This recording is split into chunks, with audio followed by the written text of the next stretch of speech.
Hello and welcome back to Tinker Talks Guns. Today we're doing another optics review, and the optic is from UUQ.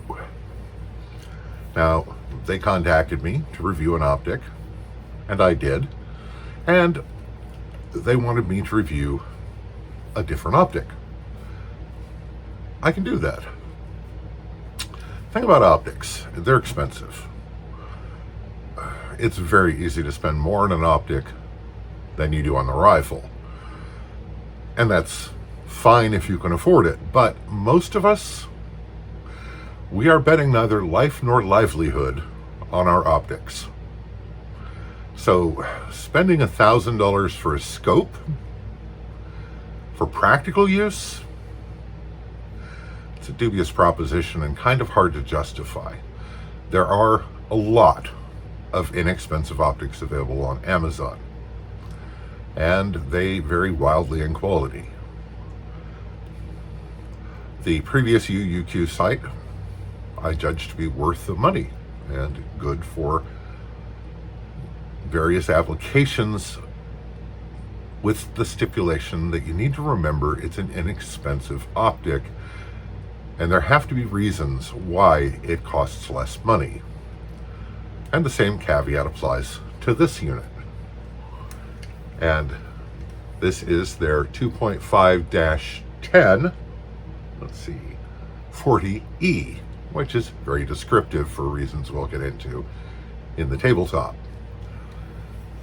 This, it's a solid unit. It's all nice, solid aluminum, has a monolithic mount, and it seems to have a lot to recommend it. Let's have a look at it on the tabletop. Obviously, I have unboxed this already, so let's call this a re-unboxing. So the first thing we see is lifetime warranty. And once again down here, lifetime warranty, rifle scope, shockproof.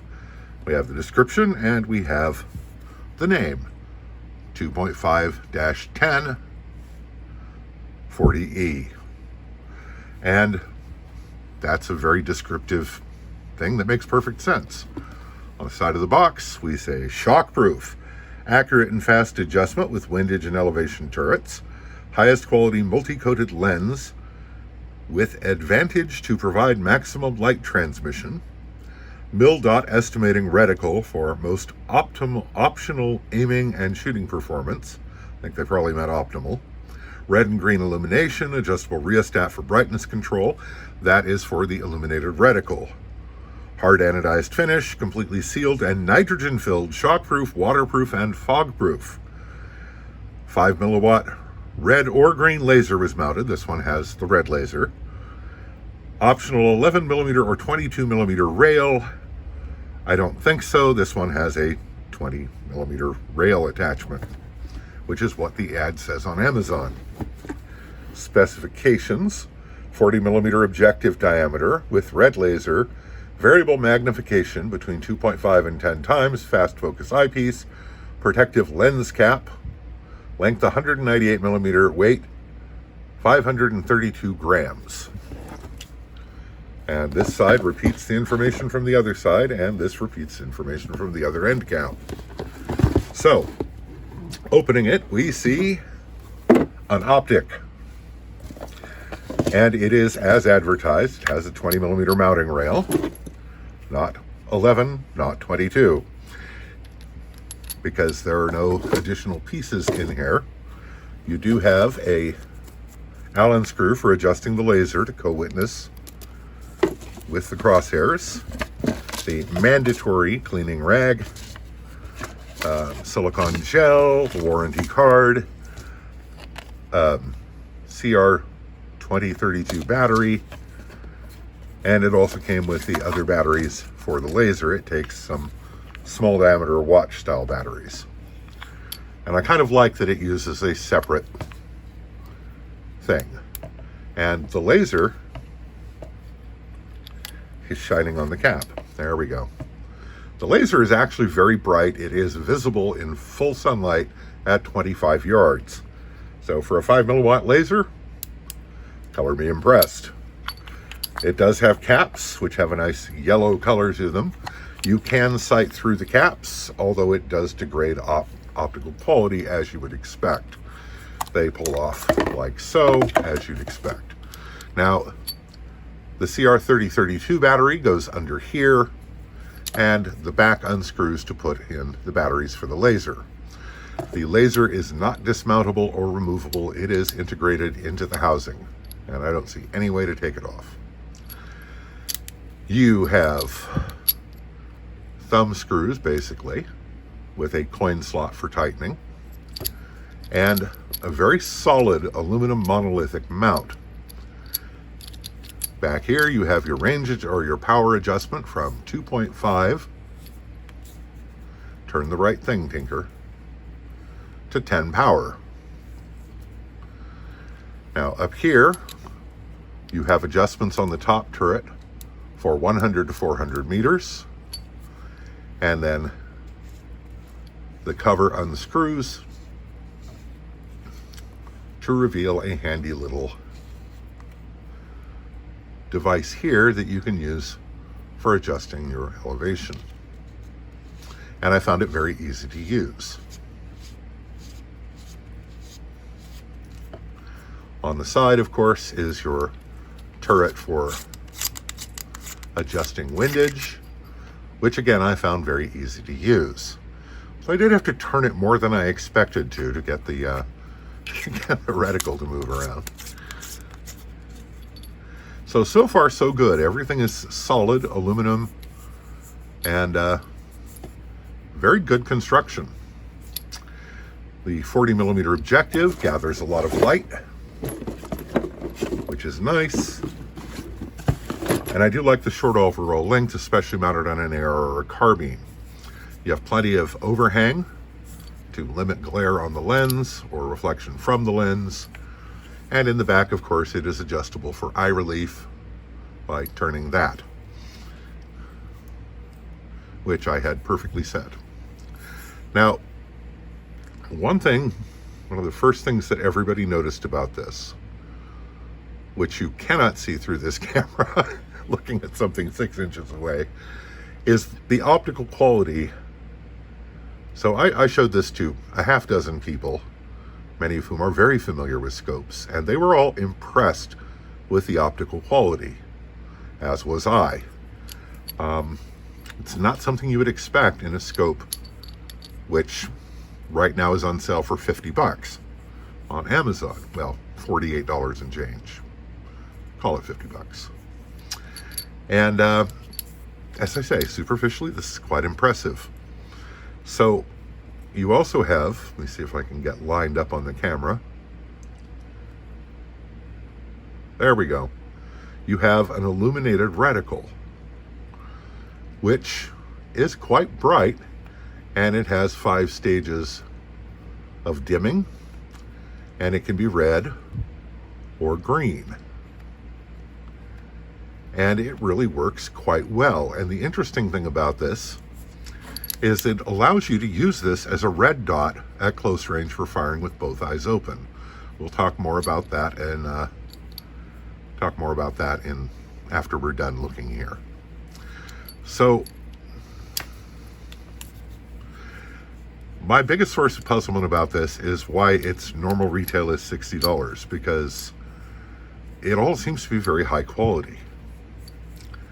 And I'm favorably impressed. Now, I was a little limited on ammo, so I didn't index and test the laser. I mean, I tested it, but I just shined it on things, and it was reasonably close to zero, at very close range, but I didn't adjust it to co-witness or anything. And I did fire this on an indoor pistol range with a maximum range of 25 yards, so take that for what it's worth. The accuracy at 25 yards was just fine. I also dismounted the scope after it was zeroed and then remounted it, and in both cases it was finger tight. That being said, my work over the last 30 years has made me kind of a gorilla and finger tight for me is a bloody lot tighter than it's going to be for most people. And so I zeroed it, I removed the optic, then put it back on. Finger tight both times, and I could detect no changes, 0 at 25 yards.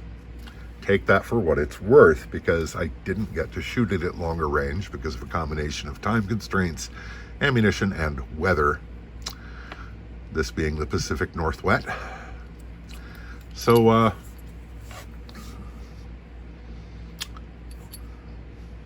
gotta say, I am favorably impressed. Seems like a very good, solid optic. Now, I did not torture test it. I did not put 1,000 rounds through it. I mean, through the rifle it was mounted on, because I can't afford that kind of ammo. But my initial impressions are very good indeed. Now it's time for the caveats. Caveat number 1 is that this scope was provided to me free of charge for purposes of review. This was done with the clearly stated that I would do an objective review. I did extend the courtesy of saying if there was something dreadfully wrong that was going to get it a bad review, I would discuss it with them first before publishing the review to give them a chance to address the concerns. So that's one thing. Another thing is this genuinely seems to be a very high quality optic for the price. Corners had to have been cut somewhere. And it may have been in the electronics. I don't know where the corners were cut. Now, I will do further testing with this. I'll get it out to a rifle range. I'll shoot it at longer range. I'll knock it around a little bit. I'll test the waterproofing. Make sure everything is as claimed. But at this point, I have no reason to doubt their claims that it's reasonably shockproof, waterproof, etc. And here's the thing. If you say, Tinker, would you have bought this scope off of Amazon for 50 or 60 bucks? And the answer is no, I would not. Because I had no faith or belief that a $50 or $60 optic of this type off of Amazon could be any good. Now that I've fired it, tested it, even the little bit that I have, would I pay $50 or $60 for this on Amazon? Absolutely.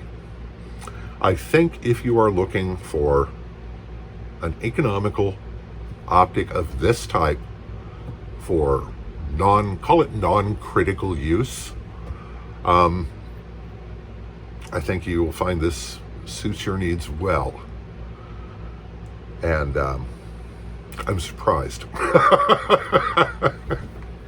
and gratified. And this is now actually going to live on my M1 carbine because it seems kind of perfect for it. And I'll get the laser sighted in and some things like that. So I will be reporting further on this in the future after more extended use. We can talk about things then like how well it resists abuse, how it performs at longer ranges, battery life maybe, things of that nature. But the initial impression is very good, and I would say it's worth risking your 50 or 60 bucks on for a really well-featured, apparently quality scope. I was skeptical. I was wrong. How wrong I was, we'll see over time. So, that's it for that. If you liked the video, please hit like and subscribe. It really helps the channel. Subscribe if you want to see more content like this, at least. And I hope this finds you well. Stay safe, take care, and we'll talk to you again real soon.